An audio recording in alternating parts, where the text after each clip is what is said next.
Well, good morning, Glue Troopers. Hope you're doing well. And there were two little subjects I wanted to talk about today. First was a Glue Trooper asked a question about why some companies use plastic, molded, styrene wheels and tires for their model cars, and some use actual vinyl or rubber, which is preferred, which is better. And I'm not sure which the Glue Trooper preferred, but it was an interesting question, and I answered to him that I thought, and this was my humble opinion, that most kits that came with simple styrene molded tires, like any other part, were considered a little on the cheapest side. That the extra effort that went into making the vinyl or rubber tires that went over the rims, usually pre-colored and pre-painted and looked very nice, were kind of considered the more upscale way. But he was curious if I'd put that to a vote. So since a lot of you guys build cars, I thought you would chime in. It got me to thinking about it. It seems like often military vehicles, like certain Jeep or truck kits, often have plastic molded tires, although, of course, a lot of those are older kits also before rubber tires are quite as common. And I'm not really sure when the transition from molded tires to rubber tires came in, because most of the older kits of cars that I built had just regular styrene injection molded tires and wheels, usually one piece, but not always. And of course, the two halves in many cases go together, but I meant normally you have the wheel and the tire as one assembly. You don't stretch it over because obviously the styrene won't stretch, but there may be some exceptions to that. When you get into really upscale kits like the Caterham, of course, those wheels have numerous parts to them. It's virtually a copy of the actual tire, right down to the brake pads and calipers. That was fun, but I digress. So I was curious about you guys' opinions of tires that are made of vinyl or rubber for a kit model car, or even in some cases, I suppose, a kit model airplane, as opposed to ones that are simply molded out of styrene. Kind of take a vote. What's your preference? What do you think about that? The next thing was I got an email from Mike Mashat, and it was really interesting. He was talking about the Ryan X-13 Vertijet which I'm working on, and he pointed out that Revell was virtually begged by Ryan Aircraft to make a model of the X-13. And they actually did go through the patterns and everything, and he has pictures of the original buildup made out of the patterns, which is really impressive.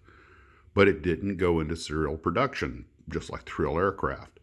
And the reason was because of the debacle with the F-102.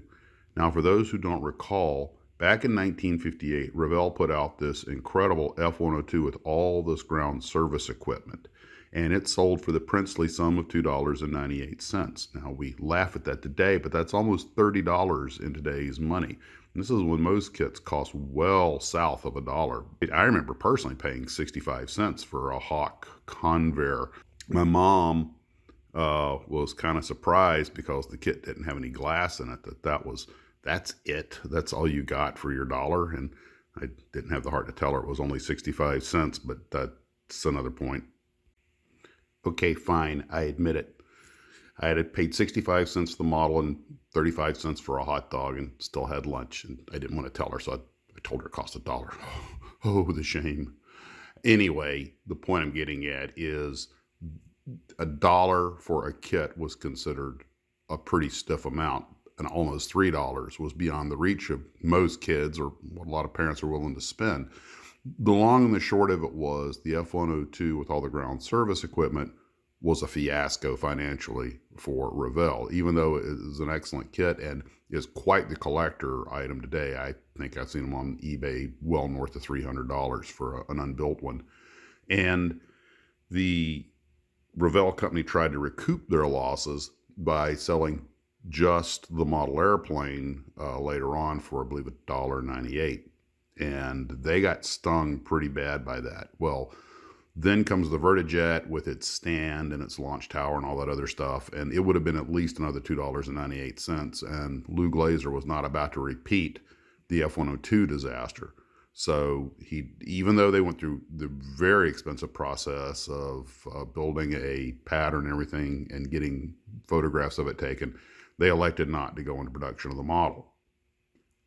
Mike had pointed out that Ryan was virtually begging Revell to make the model because it's essentially free advertising for an aircraft that they would have made millions of dollars on had they gotten the go-ahead to make some sort of production variant or even continue the research on it. But didn't happen, so they went to Aurora up in West Hempstead, New York, and Aurora made the X-13, which is still now a collector kit, but of course we're going back a long time.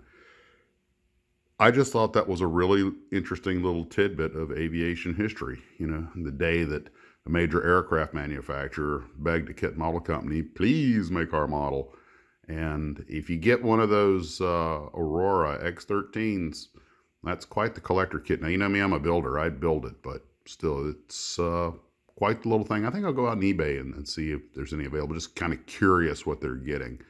And it's always kind of funny to see what kits cost today when we paid 65 cents to $3 for them. And, you know, we sort of laugh, but it was a thing. Well, guys, I think Honey wants some attention, so I best go tend to the mistress of the house. Guys, take care of yourselves, and as always, model on. Hey, hello, you were calling me. What? Okay, now you just leave.